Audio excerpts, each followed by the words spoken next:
Zombie apocalypse.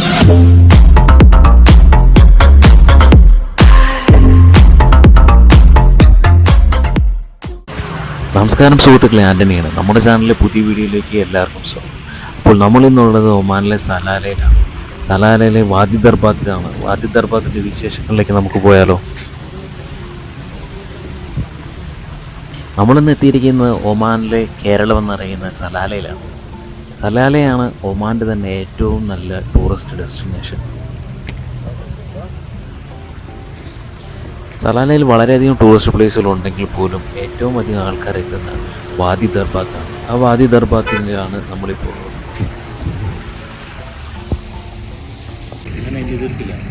സലാലയിൽ ഈ സമയങ്ങളിൽ വളരെയധികം തണുപ്പും മഴയും ഉള്ള ഒരു കാലാവസ്ഥയാണ് നമ്മുടെ കേരളത്തിലെ പോലെ തന്നെ. ഒമാനിലെ ബാക്കിയുള്ള സ്ഥലങ്ങളിലൊക്കെ ഏകദേശം 30-45 ഡിഗ്രി ചൂടായിരിക്കും ഈ സമയത്തുണ്ടാവുക.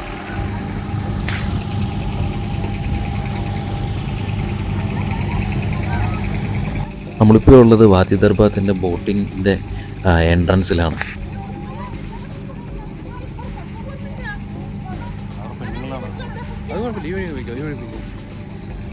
ഇവിടെ അങ്ങനെ പ്രത്യേകിച്ച് വേർതിരിവൊന്നും കണ്ടില്ല ലേഡീസ് ജെൻസിൻ്റെ. അപ്പോൾ അതുകൊണ്ട് ഞങ്ങൾ ഇതേ വഴിക്ക് തന്നെ താഴത്തേക്ക് ഇറങ്ങി പോകുകയാണ്. എല്ലാം ഫോട്ടോ എടുക്കാൻ വേണ്ടി എല്ലാവരും സന്ദർശിക്കേണ്ട ഒരു അടിപൊളി പ്ലേസ് തന്നെയാണ് ഈ വാദി ദർബാത്ത് എന്ന് പറയുന്നത്. എന്നിരുന്നാൽ പോലും വളരെയധികം ശ്രദ്ധിച്ച് വേണം ഇവിടുത്തെ വെള്ളത്തിലൊക്കെ ഇറങ്ങാനായിട്ട്. കഴിഞ്ഞ കൊല്ലവും 2 പേര് ഇവിടെ മരിക്കുകയുണ്ടായി.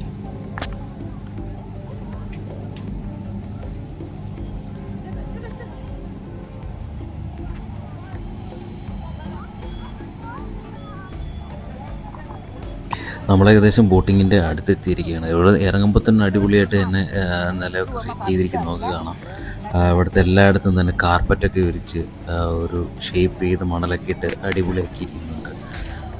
അപ്പോൾ നമ്മൾ ഈ കാണുന്നതൊക്കെ ഇവിടെ വാദി ദർബാത്തിൽ ബോട്ട് ചെയ്യാൻ വന്നവരും ബോട്ടിങ് കഴിഞ്ഞവരൊക്കെയാണ്.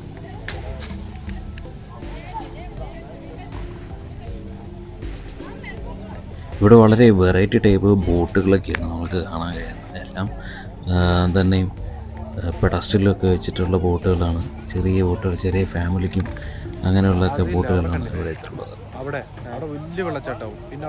ഈ ഒരു ക്ലൈമറ്റും ഇവിടുത്തെ പച്ചപ്പൊക്കെ കാണുമ്പോൾ നമ്മൾ ഒരു നിമിഷവും ആലോചിച്ച് പോകും, നമ്മൾ ഒമാനിൽ തന്നെയാണോ ഉള്ളത്.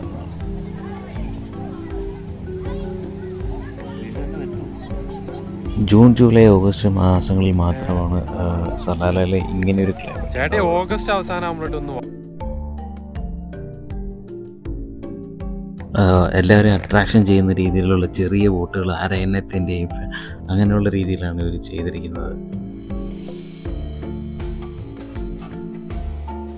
ബോട്ടിങ്ങിനടുത്ത് തന്നെ ഇവിടെ 2-3 കോഫി ഷോപ്പുകളൊക്കെ.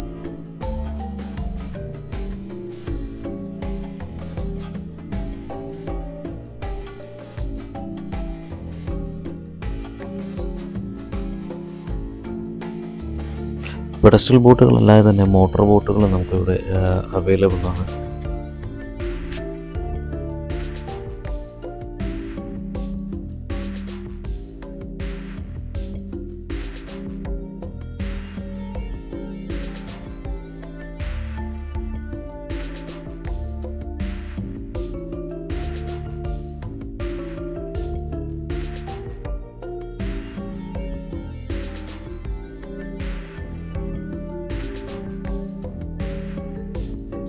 ഞങ്ങൾ ഒരു ബോട്ടെടുത്ത് വാദിയിലൂടെ കറങ്ങാനായി ഇറങ്ങി.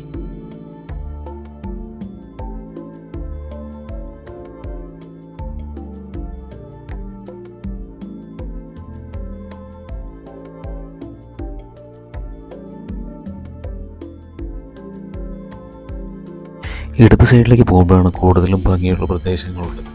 അതുകൊണ്ട് ഞങ്ങൾ ഇവിടെ നിന്നും ഇടത് സൈഡിലേക്കാണ് ആദ്യം പോയത്.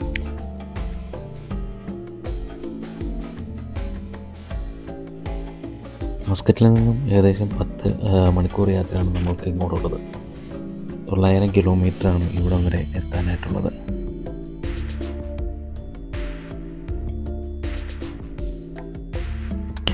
വാദിയിലെ വെള്ളമാണെങ്കിൽ പോലും വളരെ ക്ലിയർ ആയിട്ടുള്ള വെള്ളമാണ് നമ്മൾക്കിവിടെ കാണാൻ കഴിയുന്നത്.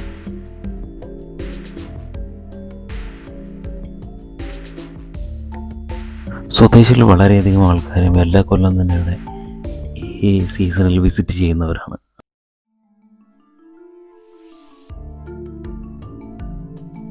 ഒമാനിലെ ഈ സമയങ്ങളിൽ സ്കൂൾ അവധി ആയതുകൊണ്ട് സ്വദേശികളെല്ലാവരും തന്നെ ഫാമിലി ആയിട്ടാണ് ഇവിടെ എത്താറുള്ളത്.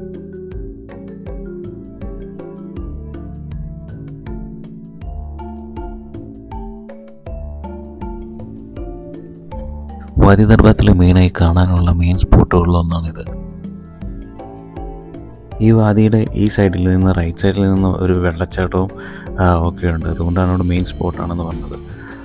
പക്ഷേ ഈ കൊല്ലം കുറച്ച് ലേറ്റായിട്ടാണ് മഴ വന്നിട്ടുള്ളത്. ഞാൻ എത്തുമ്പോൾ ഇവിടെ മഴ വളരെ കുറവായിരുന്നു. അതുകൊണ്ടാണ് അവിടെ വെള്ളച്ചാട്ടം ഇപ്പോൾ ഇല്ല.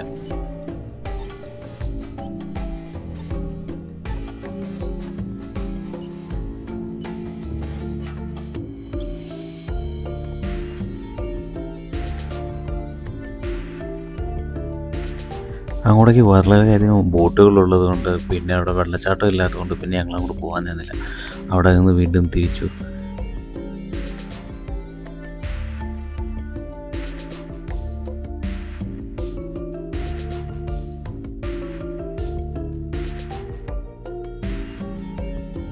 നമ്മളിപ്പോൾ കാണുന്ന റൈഡ് സ്പോട്ടിൽ നിന്ന് ഇപ്പോൾ കുറച്ച് വെള്ളമാണ് വീഴുന്നത്.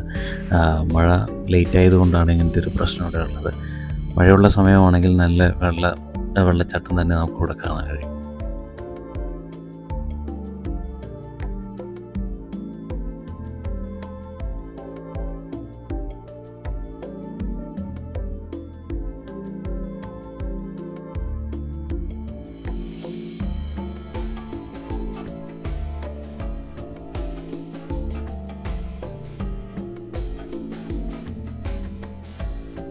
ആ ചെറിയ വെള്ളച്ചാട്ടം കഴിഞ്ഞ് കുറച്ചുകൂടെ ഫ്രണ്ടിലേക്ക് വരുമ്പോൾ തന്നെ നമുക്കിവിടെ ഒരു കേവും അതിനകത്തൊരു ചെറിയ കോഫി ഷോപ്പുമാണുള്ളത് അവിടെ.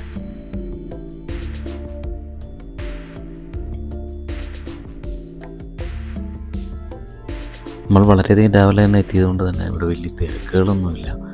ഏകദേശം ആൾക്കാരൊക്കെ വന്നുകൊണ്ടേ ഇരിക്കുന്നേ ഉള്ളൂ.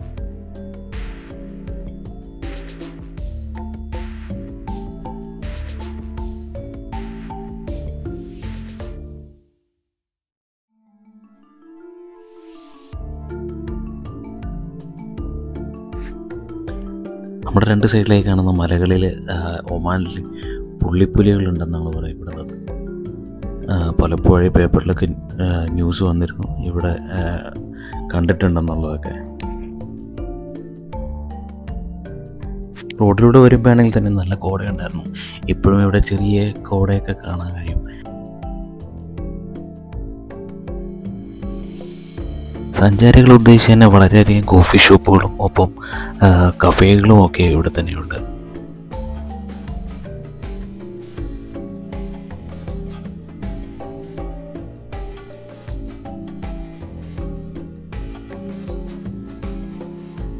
ആഴം കുറഞ്ഞ ഏരിയയിലും ചെളിയുള്ള ഏരിയകളിലുമാണ് നമ്മളിതുപോലെ ഇവിടെ ഒരു കമ്പ് താത്തി വെച്ചിരിക്കുന്നതാണ്. ഇതിലേക്ക് ബോട്ട് അടിപ്പിക്കാതിരിക്കാൻ വേണ്ടിയിട്ടാണ് ഇങ്ങനെ ചെയ്തിരിക്കുന്നത്.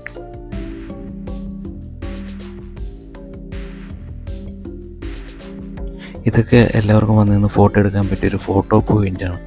ഈ കോഫി ഷോപ്പിനുള്ളിൽ തന്നെ അവർ അറേഞ്ച് ചെയ്തിരിക്കുന്നതാണത്.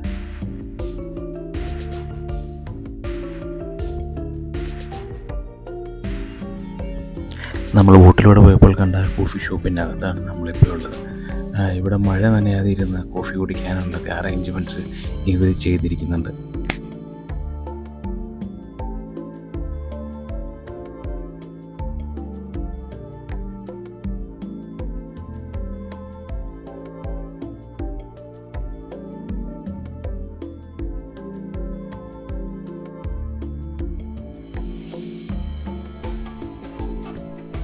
ഫോട്ടോഷൂട്ടിനായിട്ട് അറേഞ്ച് ചെയ്തിരിക്കുന്ന ഒരു പോർഷനാണിത്.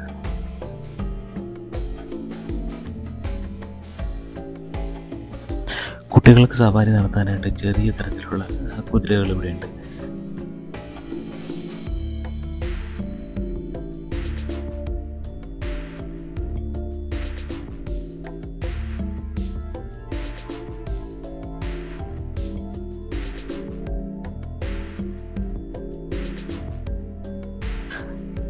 ഇവിടുത്തെ സീസൺ സ്റ്റാർട്ടിങ് ടൈം ആയതുകൊണ്ട് തന്നെ ഇവിടുത്തെ ആക്ടിവിറ്റീസ് എല്ലാം സ്റ്റാർട്ടായി വരുന്നതേ ഉള്ളൂ.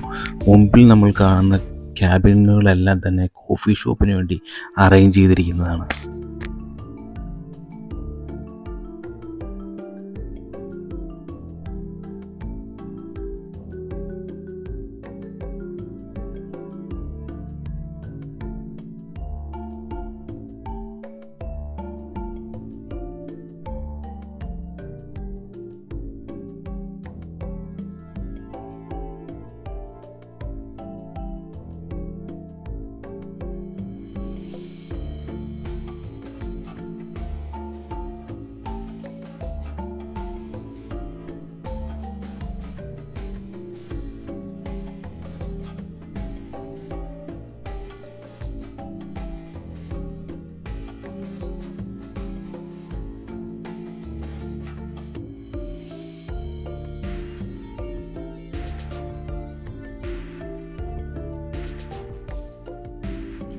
ചെറിയ കുതിരകളെ പോലെ തന്നെ വലിയ കുതിരകളും ഇവിടെ സവാരിക്ക് റെഡി ആയിട്ടുണ്ട്. ഏകദേശം 1 റിയാലാണ് ഒരു സവാരിക്കായിട്ട് വരുന്നത്.